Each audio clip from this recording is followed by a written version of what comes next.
And as a kid, I used to sit by the stereo system. Back then they had something called a hi-fi. And my dad would play all his jazz albums. And I think I must have been about maybe 5 or 6. And that was my introduction to jazz. And I thought that was the only type of music there was. And what drew me to the jazz music were the album covers. So I would, whenever he would put a certain artist on, he would have the album cover up front, leaning up against the stereo. So I would grab it and look at it. And I was really fascinated with the art and, you know, the pictures. And I could somewhat read, but mostly I was drawn to the visual of the album covers. There was one particular album he had out. It was called The Cat by Jimmy Smith, a jazz organist. And it's so funny, when he was playing this album, the whole time I was listening for a cat, to see if I could hear a cat. So the byproduct of that is I listened intensely at the music, the different instruments and stuff like that. So I think what it did, it kind of embedded in me the structure and the vocabulary of jazz at such an early age. So I didn't start playing saxophone until I was like in my 20s. But I already had that jazz vocabulary indoctrinated in me since I was a child. So I understood the language. So my younger brother played clarinet, because my dad, he kind of dabbled in music. He played clarinet. My younger brother lost interest in clarinet. So I said, hey, can I try it? So I started messing around with it, and I would play along with albums, different music, TV commercials, and stuff like that. This was when I was in high school, but I wasn't really taking it serious. It was just something that was curious to me, and I wanted to understand, you know, the relationship between instruments and music and stuff like that. So I took it to college with me. My brother let me take it to college with me. And I heard this album by a group called Steely Dan. And I heard this saxophone player on there, Wayne Shorter. Now, growing up, I heard a lot of saxophone players listening to my dad's music, but for some reason, this guy was different. And I was like, wow, I like the sound. I think it was Deacon Blues. I think that was the song on the album. And I'm playing along with the clarinet. I says, I gotta get rid of this clarinet. It doesn't sound like that. So I went to a pawn shop near college and I bought a old beat up con saxophone for like maybe $200 or $300, you know, which was, you know, most of my money. And I brought it back to my room and I started playing along.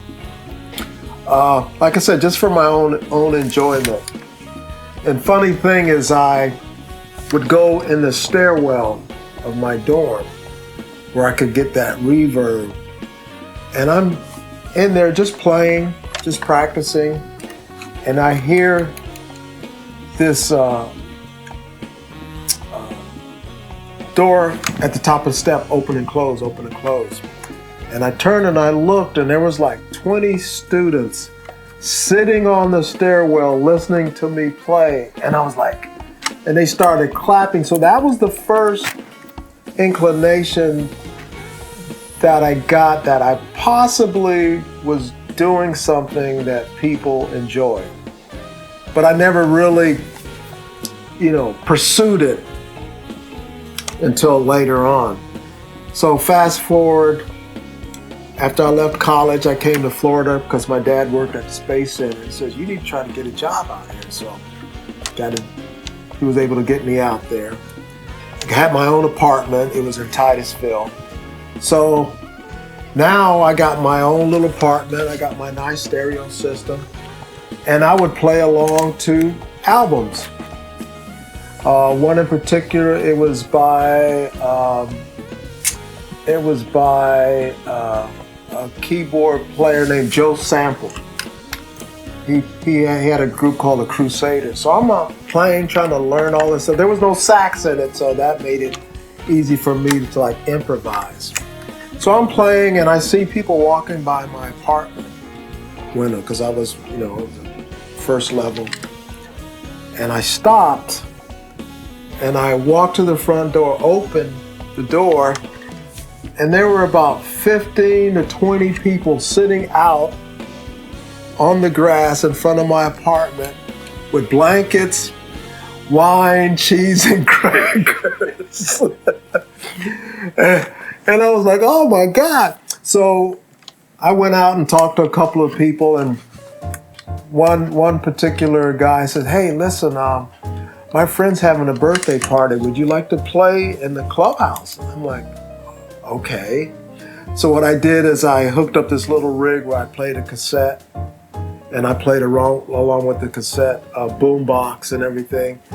And that's when I realized, I might have something to offer. So later on, fast forward again, I started practicing a lot of jazz. So there is a place in Orlando called Lake Eola. They have the big band shell. Well, I got to know the maintenance supervisor out there, and I asked her, I said, do you mind if I come out here and just set up and just play? She says, oh, no problem. It's a little cafe right there, just set up next to the cafe.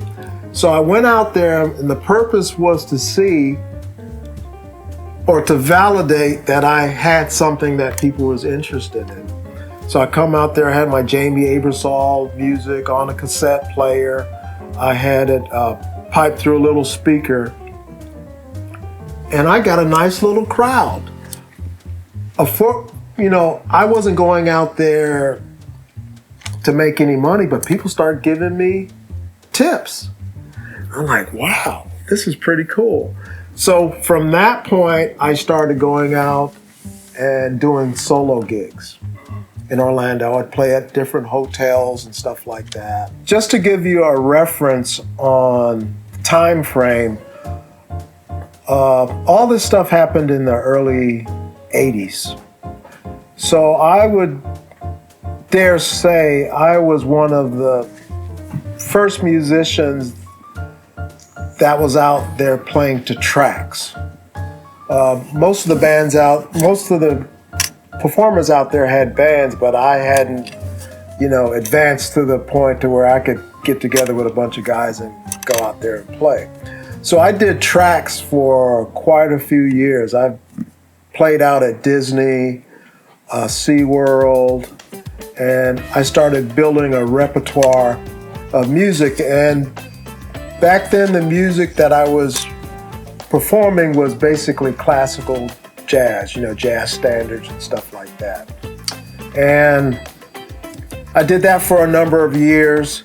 And then I got an offer to perform at a jazz festival. And I says, man, I need to put together a band. They had a jazz festival in West Palm Beach, Florida called Jazz Fest. So I knew a couple of musicians, and I got some guys together, and we did the Jazz Festival. We opened up for Michael Bublé, who's a Canadian jazz singer, guitar player, Earl Klug. And that pretty much put me on the road to trying to establish bands. So I did some gigs in Brevard County. There was a jazz club called Big Daddy Dave's Jazz and Blues Club. Now I had been doing my tracks there, and I was basically doing the classical jazz format. And it's funny, there was only like maybe 4 people in the audience. One was Dave, the owner, and another guy sitting at the end of the bar playing chess with another guy. And then it was me, and I had a sound man, helping me with the equipment. So I approached Dave and I said, Dave, do you mind if I put a band together and come back? So I went out and I assembled some of the guys that I did the Jazz Fest with. And Dave says, just let me know when you're ready. So I called him up. I said, hey, Dave, I got a nice band, and we're going to come back there and perform. So at that stage, I switched from the classical jazz to the smooth jazz. Because the musicians that I assembled, they weren't really classical jazz musicians. They were like R&B. So, the smooth jazz kind of fits into that genre. So I contacted Dave, and Dave posted in Florida Today, which is a newspaper in Brevard County, engineer forms new jazz band. And I was terrified. I says, oh, what in the heck have you done? Because I just wanted to just slide in there and, be incognito, but he spread it out all over the county. So the day that we were supposed to play, we went up, set up the equipment and everything, and got everybody set. And I went downstairs. There was a line down the stairs around the block. And I come back and I says, oh man, what have I done? But it turns out that we were a hit, and we actually played there for like 3 or 4 years.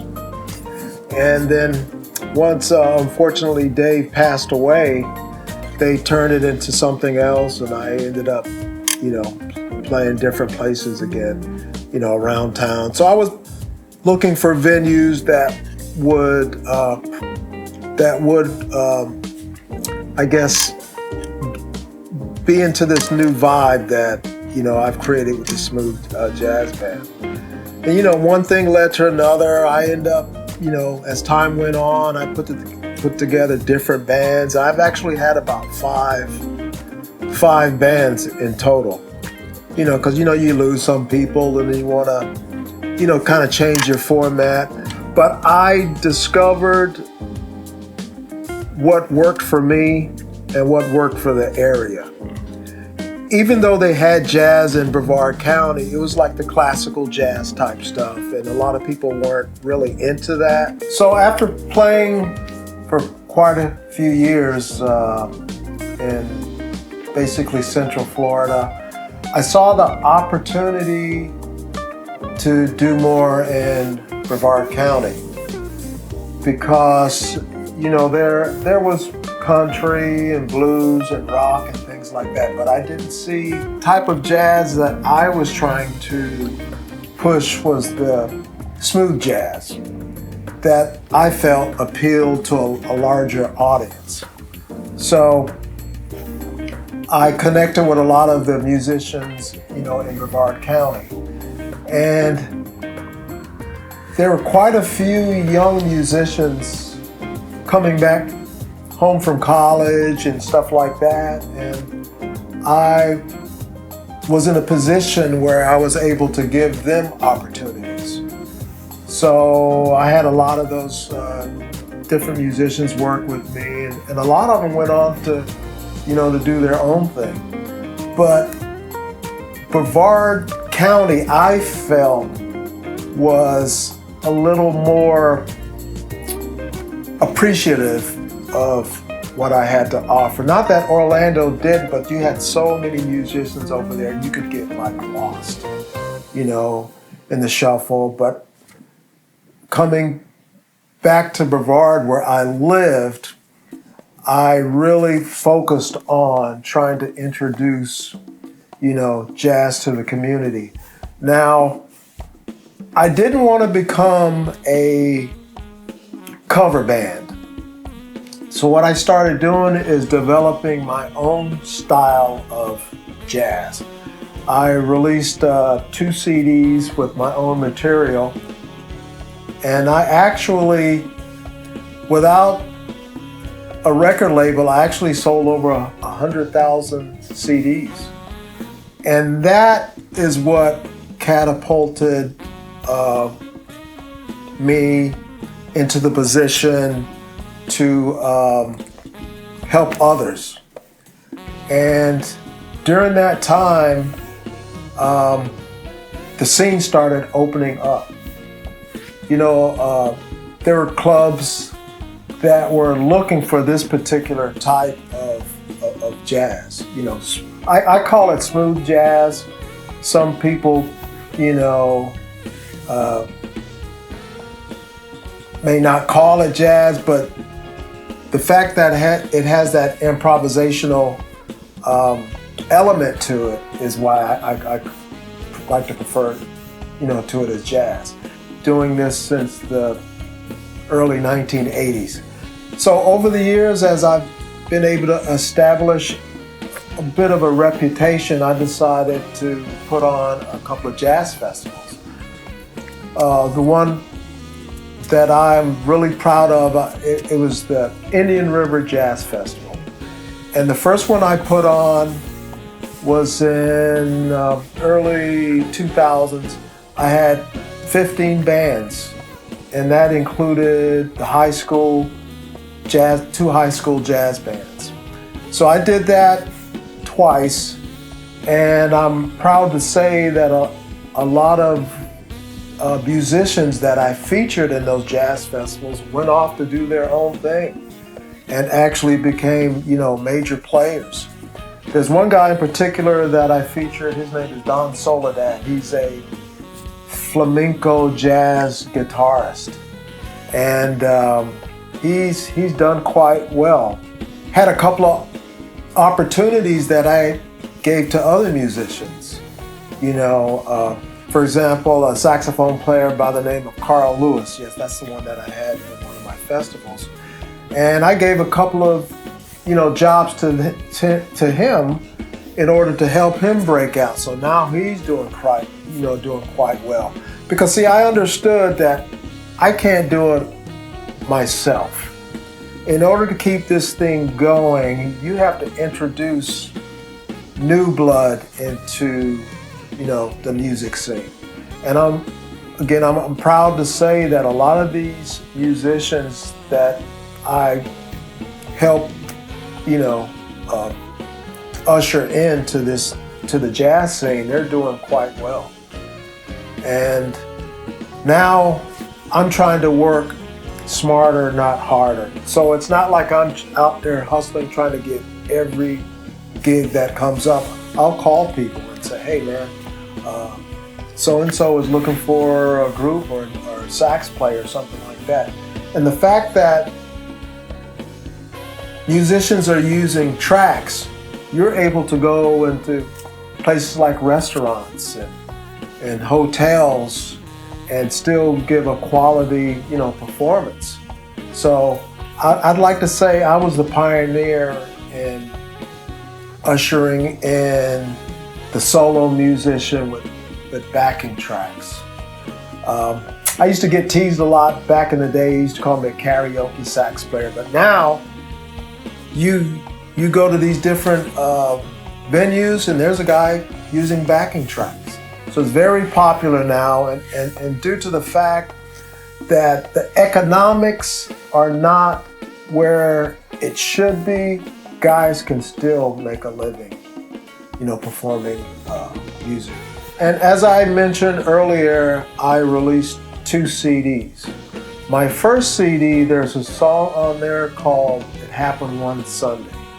I was very active in the church scene, performing on Sundays.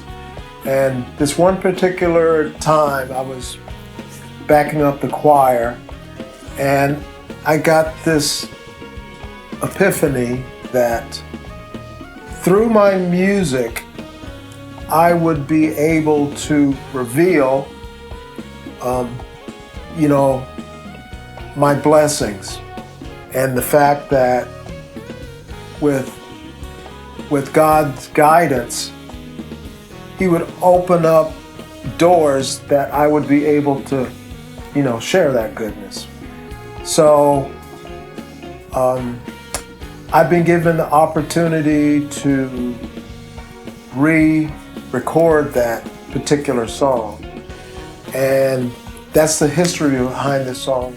Far more than I could have ever imagined, and the fact that I've been able to open doors for people, I've been able to reach people, you know, through my music, is confirmation that what I'm doing is what I was gifted to do.